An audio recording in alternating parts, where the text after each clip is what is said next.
네, 이번에는 우리 모음 체계에 대해서 한번 살펴보도록 하겠습니다.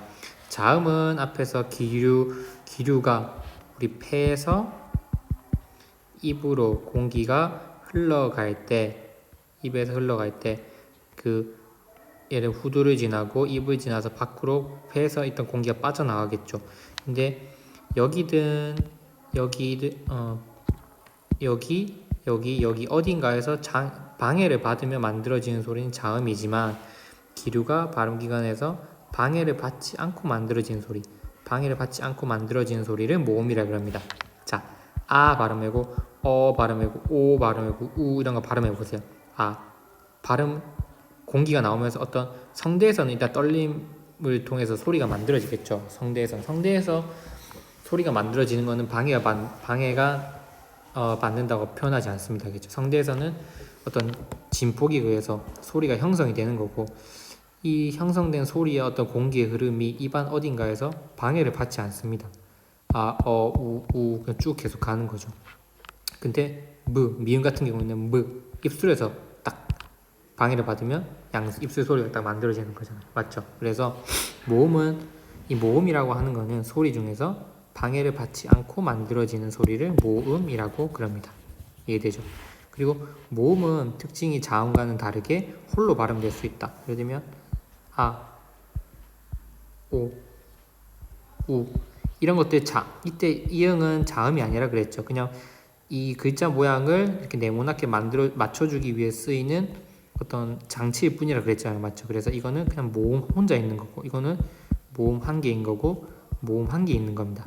따라서 모음은 이렇게 홀로 쓰이면서 발음될 수 있죠. 이해되죠? 근데 자음은 이렇게 쓰면 발음할 수 없습니다.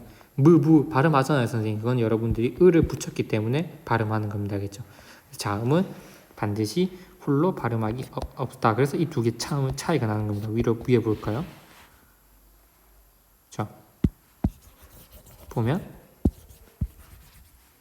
여기 잘 보세요. 방해를 받으면서 하고 홀로 발음되지 못한다. 근데 모음은 방해를 받지 않고 홀로 발음될 수 있다. 그래서 자음과 모음은 완전히 다른 특성을 가지고 있다. 이 모음 체계 같은 경우에는 모음 체계도 반드시 분류 기준이 있겠죠. 왜냐하면 체계라 했으니까 모음 체계는 마찬가지로 입안에서 만들어지는 모양으로 분류를 합니다. 입안과 그 다음에 혀라고 쳤을 때 이 혀 끝의 어떤 이 위치가 입안에서 어디 가느냐에 따라서 이렇게 만들 수 있는 거죠. 혀가 전설은 앞전자겠죠. 앞에 있다. 혀가 후설 뒤쪽으로 간다.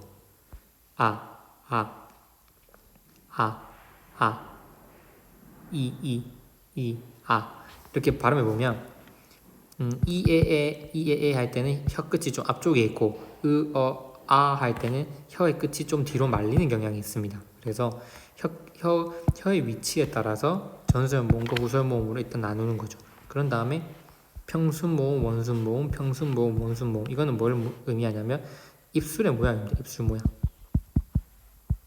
여기 나와 있죠. 입술 모양. 그래서 입술이 평평하냐, 아니 입술이 모아지냐. 전설 모음 중에서는 입술이 평평한 것도 있고 모아지는 것도 있고, 후설 모음 중에서는 입술이 평평한 것도 있고 모아지는 것도 있고, 이렇게 나눌 수 있는 거죠. 그 다음에 고중전 어떻게 다시 나눈 거냐면 여기서 혀 끝이 이제 위로 가냐 밑으로 가냐입니다. 입을 크게 벌릴수록, 자, 입을 크게 벌릴수록 턱이 밑으로 가죠. 턱이 밑으로 갑니다. 이렇게 되면 어떻게 되냐면 혀가 밑으로 내려갑니다. 하면 혀가 붙어서 밑으로 쭉 내려가게 되는 거죠. 이해되죠?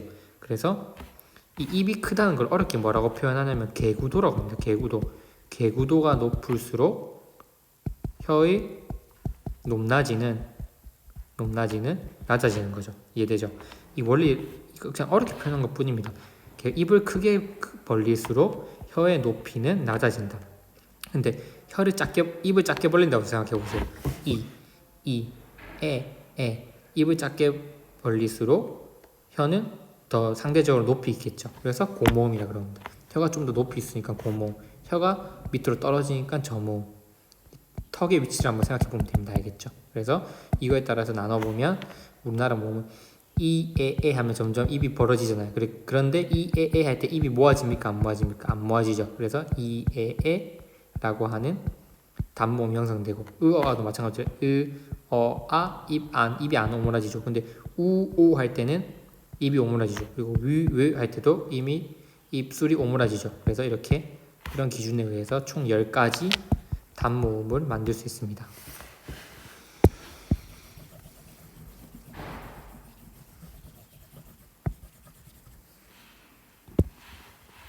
여기서 얘기하는 모음 체계는 결국 뭘 얘기하냐면 모음 체계는 우리 두 가지를 알아야 됩니다. 단모음 체계, 그 다음에 반모음 체계, 그 다음 이 두 개가 합쳐진 이중모음 체계. 이렇게 모음이라고 하는 것은 결국 세 가지 종류로 나눠져 있다는 거죠. 그래서 우리 단모음 체계도 알아야 되고 반모음 체계도 알아야 되고 이중모음 체계도 알아야 된다. 그래서 그냥 모음이라고 표현하면 이 세 개를 다 모두 포함하게 되는 그러한 말로 쓰이게 되는 것입니다. 알겠죠? 그리고 여기서 한번 우리 이제 한번 살펴보면 여러분들이 이제 의문을 가질 수 있어요. 쌤, 근데 위랑 왜는 왜 단모음일까요? 단모음과 이중모음의 일단 차이는 뭔가요? 이거부터 설명을 하자면 단모음은 발음할 때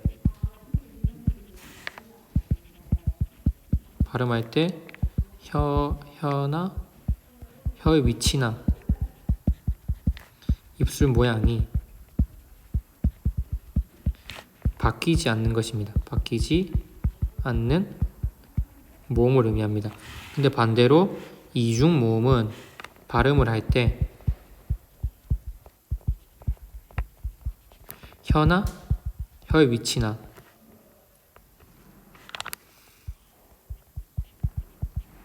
입술 모양이 바뀝니다. 그게 바로 이중모음이라고 할 수 있죠. 그래서 중요한 건 뭐냐면 이중모음은 혀의 위치나 입술 모양이 한 번 이상 바뀔 수 있습니다. 한번 발음해 볼까요? 이중모음 예를 들면 야, 이중모음입니다. 요 있습니다. 야 할 때 어떻게 바뀝니까? 이야 하면서 입이 입이 좀 커지죠. 여는 여 요는 요 뭔가 역동적으로 움직입니다. 근데 오 해보세요. 오 그냥 발음할 때는 변하지 않습니다. 그래서 이게 단모음과 이중모음의 차이인 거죠. 그럼 여러분들이 일단 이게 단모음은 발음할 때 변하지 않는 것, 혀의 위치나 입술 모양이, 이중모음은 발음할 때 변하는 것. 이렇게 설명을 하면 여러분들이 선생님한테 질문을 해야 됩니다. 무슨 질문을 해야 될까요? 이런 질문을 해야 됩니다. 선생님, 그런데 생각해보면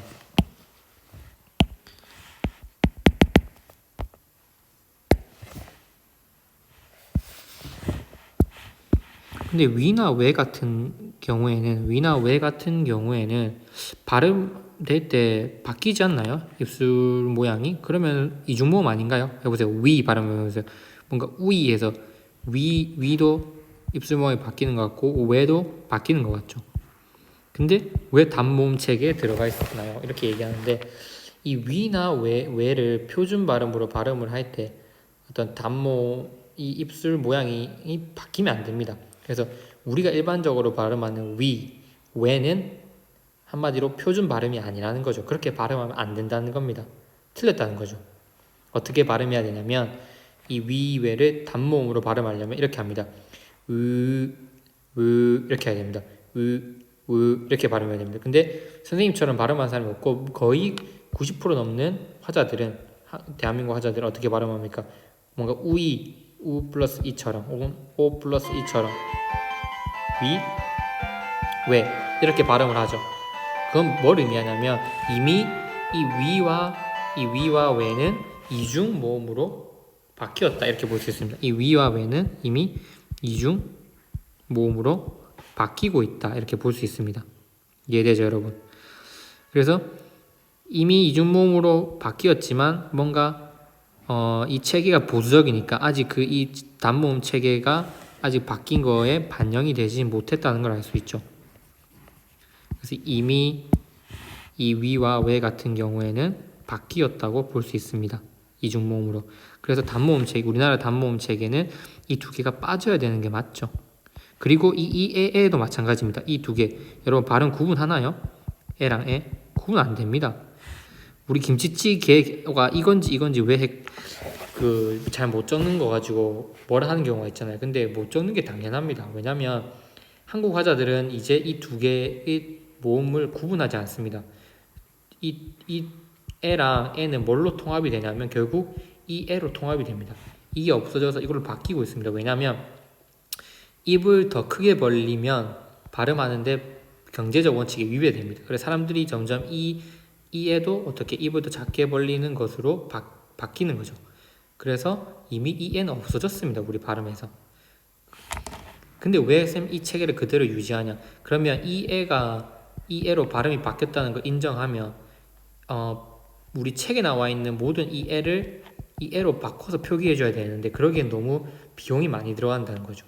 그래서 이미 언어학자들은 이 에가 없어지고 이 두 개가 이중모음으로 바뀌었다는 것을 이미 인지하고 있지만 그 체계를 바꾸기에는 너무나 많은 비용이 들어가니까 아직 시도를 못하고 있다 이렇게 보면 됩니다. 하지만 여러분들보다 더 밑에 학년들이 문법을 배울 때는 이렇게 단모음 체계를 어떻게 배울 거냐면 쌤이 생각하건대 이 두 개는 없어지고 이 두 개도 빠진 걸로 배워야 됩니다. 그래서 전설 모음은 이 모음 한 개만 있고 후설 모음은 이렇게 5개가 존재한다는 것으로 배워야겠죠. 이해되죠? 자, 반모음 체계는 다음 시간에 이어서 하도록 하겠습니다.